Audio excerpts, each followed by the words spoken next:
তো ফ্রেন্ডস, আমরা যারা E4.2-তে ডিজাইন করছি, আমাদের যে ডিএসটি করতে হয়, এখানে দেখুন E4.2-তে ডিএসটি কিন্তু ডাইরেক্ট করা যায়। যেমন এটা এখান থেকে গিয়ে দেখুন ডাইরেক্ট এক্সপোর্ট মেশিন করলে এখানে দেখাচ্ছে এই যে আইকনটা, এই আইকনটায় ডাইরেক্ট ক্লিক করলে আমরা ডিএসটি করতে পারবো। দেখুন এখানে এই যে এক্সপোর্ট মেশিন ফাইল, ওকে মারছি, ওকে মেরে আমি দিস পিসি আসছি।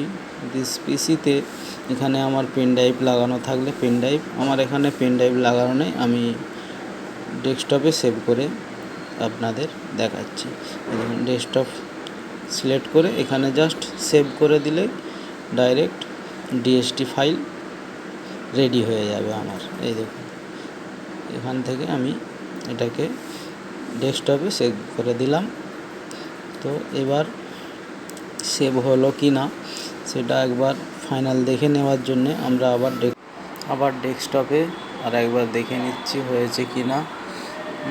তো এই যে দেখুন এখানে ডেস্কটপ খুলে